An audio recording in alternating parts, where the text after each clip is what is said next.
Are you bored? Do you have that want to get away from it all feeling?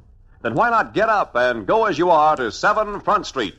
If you hurry, there's still time to join the popular author Kenneth Allen King on his weekly visit to this famous waterfront night spot. If you like romance and adventure, highly seasoned with the unexpected, then start right now. Make a beeline for 7 Front Street.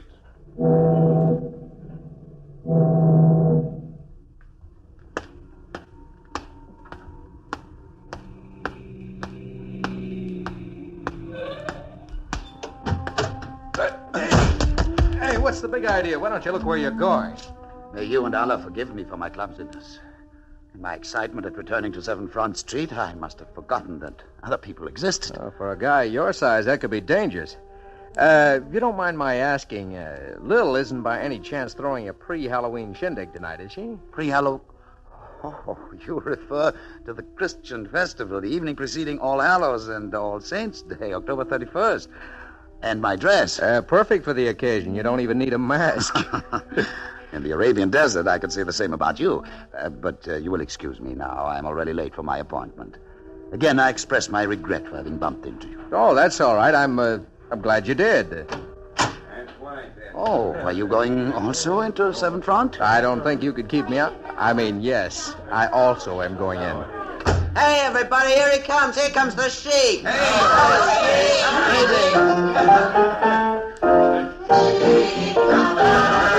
Thank you. Greetings, my friend.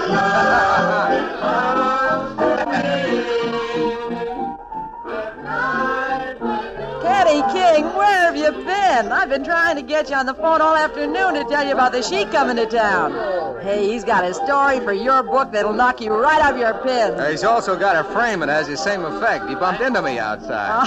Who is he, a fugitive from MGM Pictures? Sit down and sharpen your pencil. And better use your asbestos notepad. His story's a fire hazard.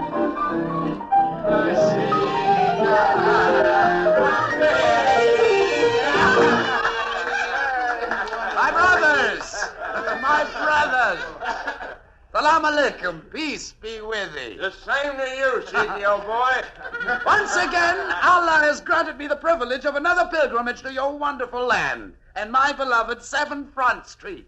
By the sacred Star of the East, I hope that the past year has been as kind to you as it has to me.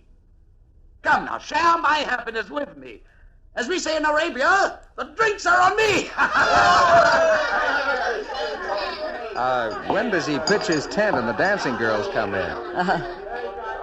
He's a handsome dog, ain't he?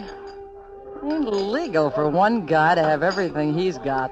From that look in your eye, Lil, his story will get my book banned in Boston. No, nothing like that, Kevin. No? Start taking notes. Name, Ahmed Ben Youssef. Mm-hmm. Youssef is Arab for Joe. Right. Ahmed's father was a big shot sheik. In Arab, they call it Sheik. And he was loaded with what passed off for Arabian dough and enough power to keep it. Mm-hmm.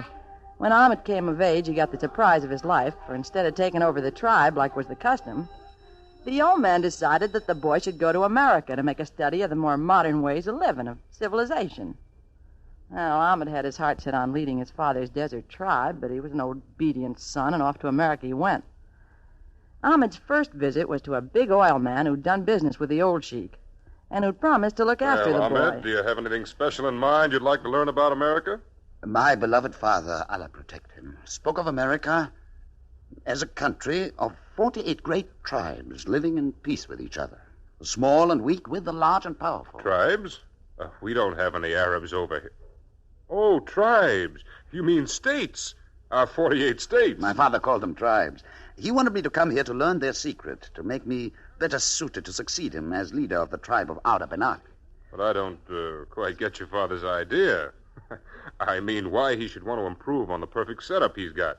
He's the law of the desert. Even the government's polite to him. They darn well better be. But my father knows why this is. So does every other caravanserai sheik from Damascus to Medina. He's got power.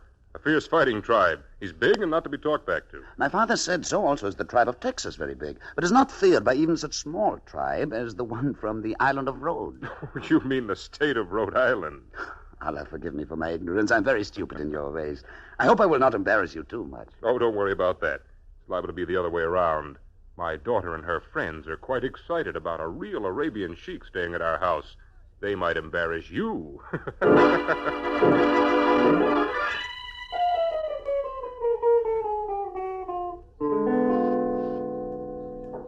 Before Ahmed knew what had hit him, he was the big man of the social set, with a heavy accent on the female end of it. And he made great progress in his study of the American way, but not of our government. Come on, Ahmed. I'll give you another dancing lesson. We can't have you going back to Arabia without knowing how to cut a rug. I'm very sorry, mademoiselle, but I have promised. I know. You promised to raise a braid and you'd meet her out on the terrace. I heard you. But, What do you think you'll learn about America from her that I can't teach you? Oh, but she has asked to learn of Arabia from me. Oh, I beg your pardon. That's one angle I didn't think of. Touche for Teresa. I don't quite understand. You will before you go back to Arabia. Salam alaikum, handsome. Seems they're learning my ways more quickly than I theirs. Oh, here you are, Ahmed. I was afraid you'd forgotten me. Seems that my only consistent failure of memory is remembering my beloved father's purpose in sending me here to America. But doesn't this come under the heading of learning our ways? I don't think my father, Sheik bin Ali, would approve of my teaching the women of Araby to be so soft and tempting. Allah has provided little space in the desert for gentle beauty, such as yours. Men are but mirrors of the land in which they were born. The desert is silent, ruthless, and sometimes treacherous. I'd never believe that of you. Another art the desert forces one to learn for self-preservation: deception. I don't think you're deceiving me, Ahmed. If you will excuse me, I wish to speak to your father about purchasing a flying machine. My father instructed to add that to my list of accomplishments here in America. If that's a sample of Arabian deception, Ahmed, it's far inferior to ours. May Allah seal my lips forever if I speak an untruth. It isn't necessary to call on Allah to do that, Ahmed. Not as long as I'm here.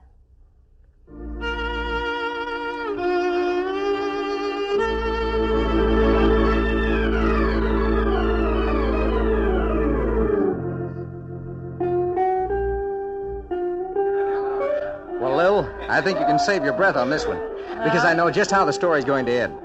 Ahmed went for Braden's daughter and told the old man to get another boy to head up his tribe. Okay, Junior. You write it up that way in your book. And I'll give the real story to Sammy Kane of the Times. Huh? Well, isn't that the payoff? No. Ahmed wasn't shooting the breeze about the desert being treacherous. The only thing he forgot to tell Therese Braden was that what made it that way were people like his half-brother Nazir, who, because of having a different mother, was only a few weeks younger than Ahmed. Nazir's mother brought him up believing he'd been robbed, and that anything he did to latch onto the Sheik's title would get the nod of approval from everybody, including Allah himself. Nazir took his mama at her word. Hassan, Yes, Master Nazir. have the headmen, the camel and horsemen been attended to? Those who refuse gold accepted my Damascus blade in humble silence. And my brother Ahmed's personal servant? Khalil disappeared with the sun tonight. I've dispatched 2 of my swiftest riders to search for him. No matter. Khalil is too ancient to be of much bother. You may wait here, Hassan. I'll not be long. And upon my return for your loyalty and help, I shall accord you the honor of being the first to greet me as the new sheik of the powerful tribe of Abdal bin Ali. Salam alaikum.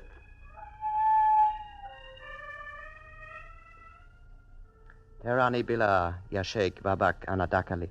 By the Lord, thou seest me, my father, and I do enter, sir, under thy protection. What?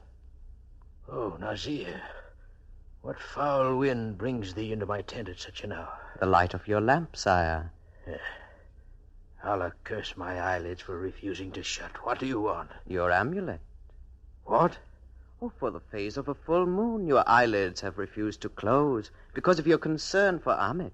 4 ships have docked at Medina, laden with everything but news from him. Before you sent Ahmed to America to study the ways of its people, you told him that in the event Allah should call you in his absence, I would inherit your amulet to lead our tribe until he returned.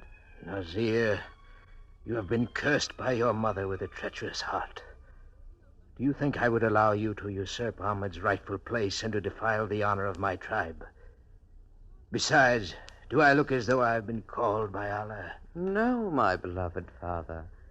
But in a few moments, you shall.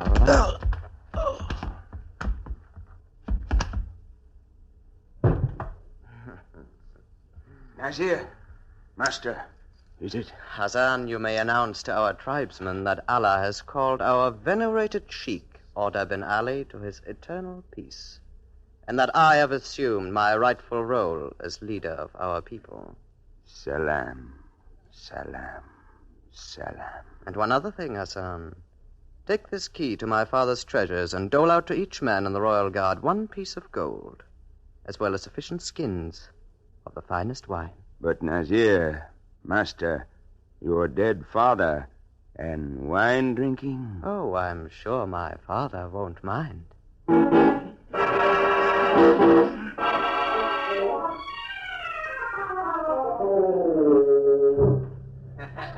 Still think you know how this story ends, Kenny? Well, you sort of threw me a curve with this Nazir character rubbing out his old man and taking over. A couple more curves I'll throw you. If you'll hold base a few minutes while I give my clam chowder a look in. I'll go outside for a few minutes. Well, I think Lil's pulled my leg tonight. What? Not about the Sheik, she ain't. Oh, it's you, huh? Nice of you to be recollecting me, Mr. King. I know there ain't no use in me trying to interest you in my story tonight. On account of you was lucky the Sheik blew in. A good story, huh? Of the rarer type, like mine.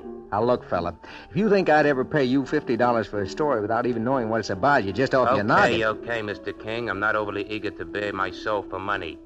And if it was not essential, I would skip the half a yard. But why is $50 essential? That's the snapper to the story. Say, I see Lil coming back through the glass. You better go back in. Oh, thanks. Not itching for the rest of the Sheik story, are you, Kenny? Now, quit stalling, Lil. What happened after Nazir throttled the old Sheik and set himself up in Ahmed's place? Well, as you can imagine, it was months before Ahmed learned that his father was dead. Uh-huh. Meanwhile, Ahmed did buy an Army surplus plane and managed to learn to fly it fairly well. Considering the little time Therese Braden let him out of her sight. Yeah. Yeah. Then one day, a weird-looking character came up to the Braden mansion, asked for Ahmed, and told him the story. I do not believe a word you say. Lying filth comes from your mouth. You are lying, aren't you? Tell me you are lying before I tell you apart. Take it easy, pal. What point would there be in me lying to you?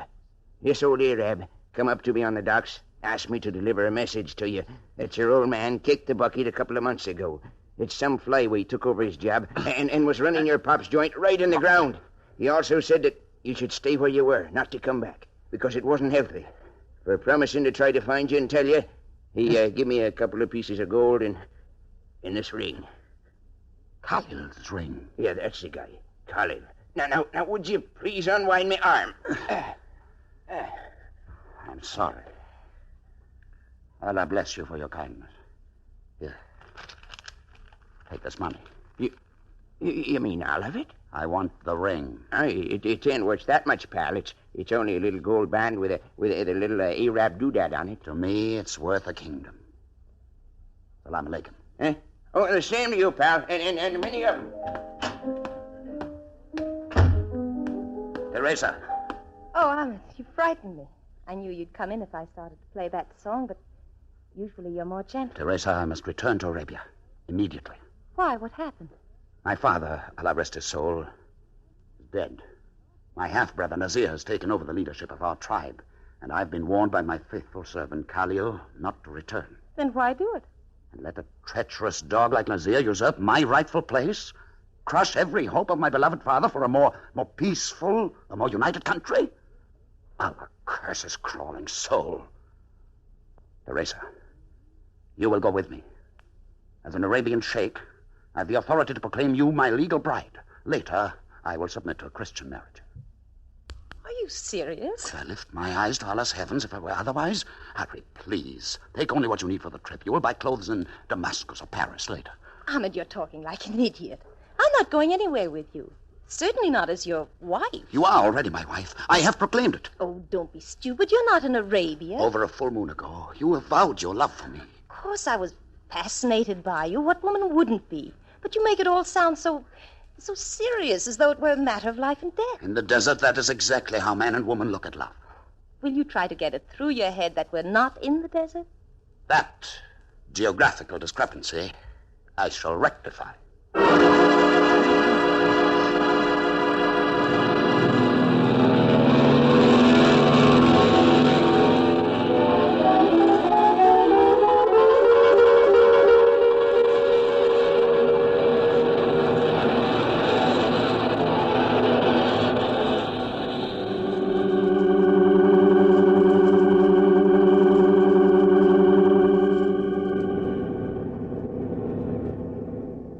I believe it is safe for me to untie you now, Teresa. Oh, I wouldn't if I were you. After all, we're only several thousand feet in the air, probably over the ocean. I had to take you with me, Teresa. Please don't be afraid. No harm will come to you. You're the one who should be afraid. It isn't enough that you're flying straight into the teeth of trouble with your brother Nazir, but... Nazir is well versed in the act of treachery. You're also guilty of a little thing called kidnapping, which carries the penalty of death in the U.S. The prospects of my future aren't very promising, are they? Did you expect them to be otherwise? The Arab has a saying that Allah stores the hope of man in the eyes of woman. The only hope you'll find in my eyes is that you get everything you deserve. I will. Have no fear. Allah will see to it.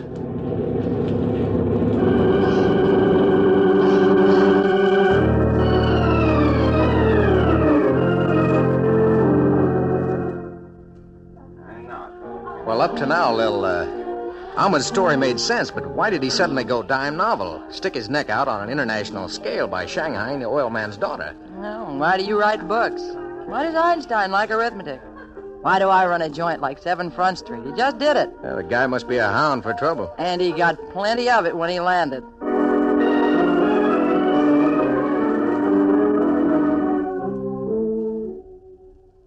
Now, Teresa, you can relax. You have nothing to fear, for this is my land, my country, and my people. Just as soon as I've given Nazir to understand that his temporary leadership of my father's tribe is at end, we can both begin to test the reality of our love for each other. If it was as real as it seemed in America, it will not vanish in the vast stillness of the desert. Ahmed, that was a shot. If anything happens Nothing to me will now... happen to you. Dogs. Under Nazir, my father's guards have become too lazy to identify the targets. Halt!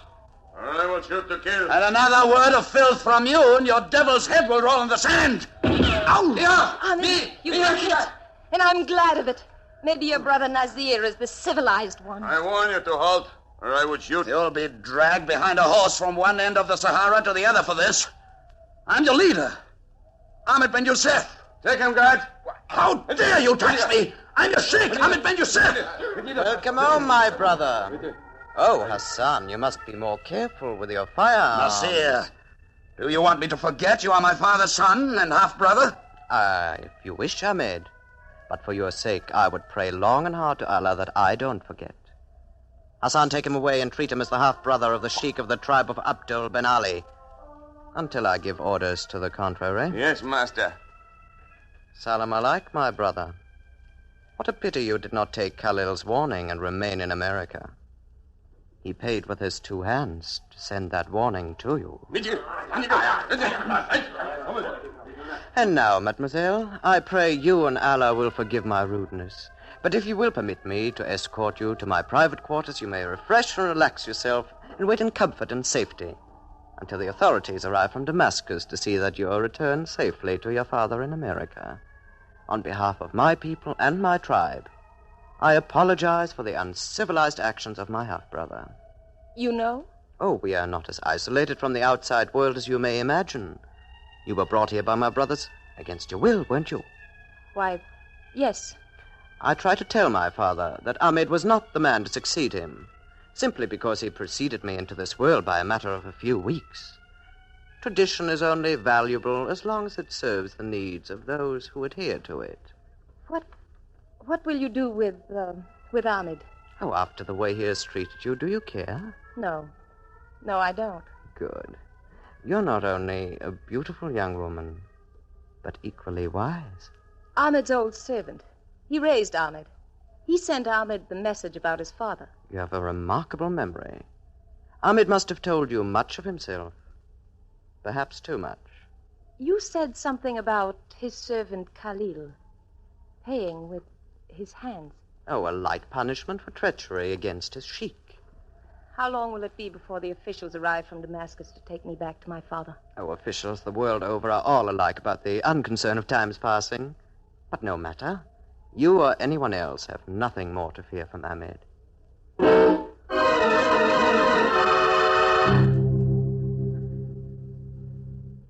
Ahmed, stupid as your actions for the American girl have proved you to be, you still should have no difficulty in realizing I will never relinquish this amulet, symbol of the power of the Sheik of our tribe. You obtained it with the blood of my father. I ordered Hassan to tell you. I wanted to impress you with the seriousness of my ambitions. However, since I am eager to impress our people and the young American girl, that I am not a savage beast of the desert, I shall spare you any further unpleasantness if you wish to leave our country and return to America. Forever. I am staying here, where I belong. I still wish to be generous with you, Ahmed. I shall do my very best to change your mind.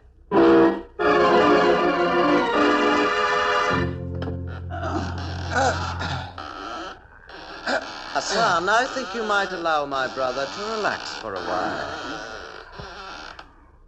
Well, Ahmed, doesn't the thought of returning to America appeal to you more now? I'll stay here until the last drop of blood is drained from my body. Oh, what a nuisance for us both.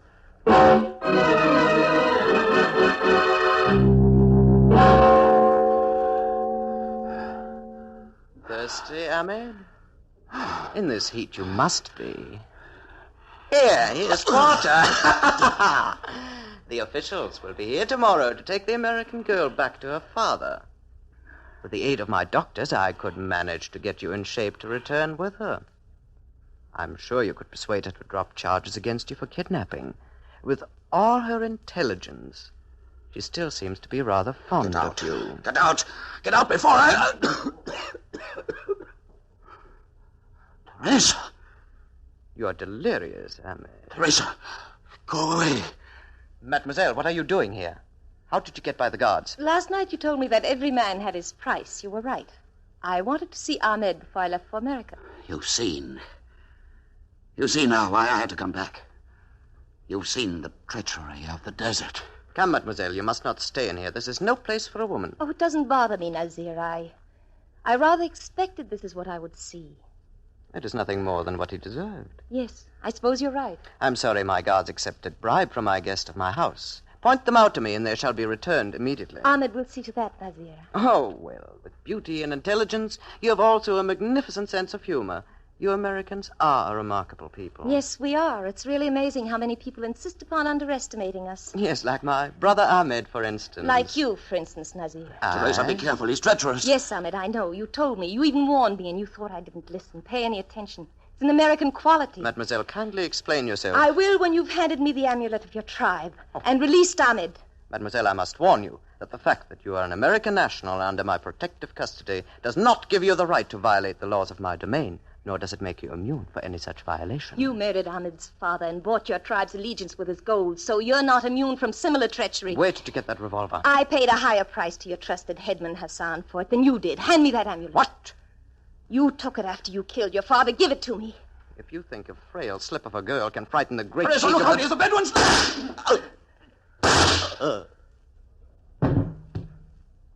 What has happened? I heard gunfire. Yes, Hassan. You'll hear more if you don't hurry and release Ahmed Ben yourself. Sheik Nazir, what have you done to Put him? him in his place, that's all.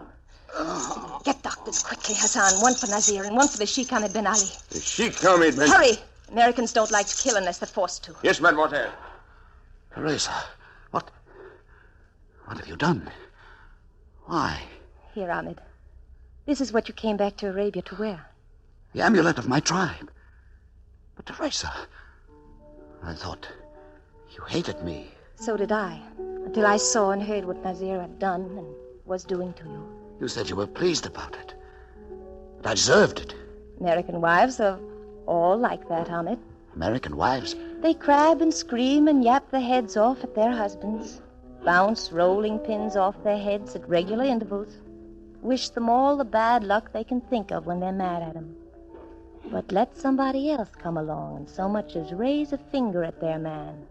There's war. You speak of wives. Didn't you say that as Sheik you had the legal power to pronounce me your wife? But... Another American trait, Tommy. We give the impression that we make light of the more serious things like marriage, but we don't really. Deceitful lot, aren't we? And by the way, Ahmed, will I be known as a Sheikess?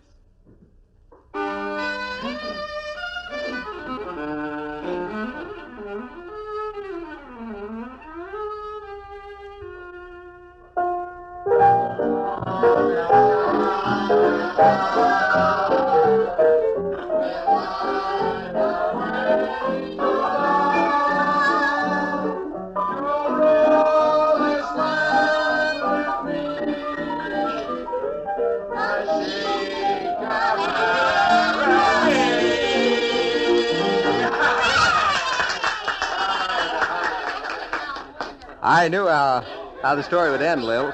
I saw it coming a mile away. Okay, wise guy. Teresa got hip that her yen for Ahmed wasn't a mirage. So she let their marriage stick, and they lived happily ever after as Sheik and Sheikess. And I imagine later on they had a couple of little Sheiklets. How did you guess it, Janet? Well, it's the same old story, but it's always good. Yeah. Especially when you know the connection between that story and Ahmed's making a regular pilgrimage to 7 Front Street. Oh, say, that's right. I forgot about that. What is the connection? He, likes my clam chowder. See you later, Kenny. He likes her clam chowder. What?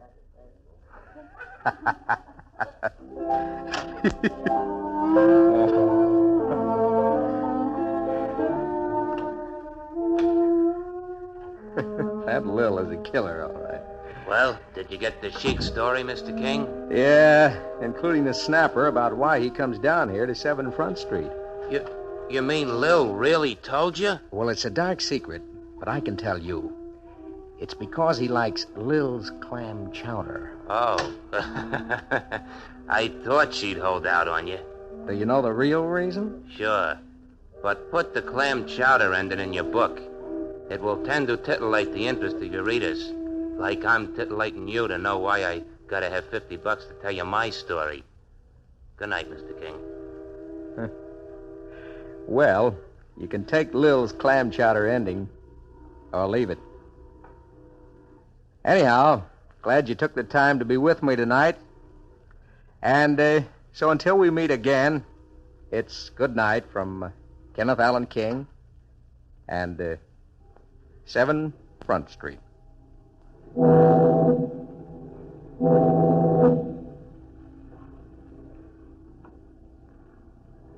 7 Front Street is presented under the supervision of Don Becker and is directed by Emmett Paul. Tonight's cast of characters included Peter Capell, Connie Lemke, Lawson Zerby, Gene Tatum, Barbara Bell Wright, Mort Lawrence, Jim Bowles, and Lester Fletcher.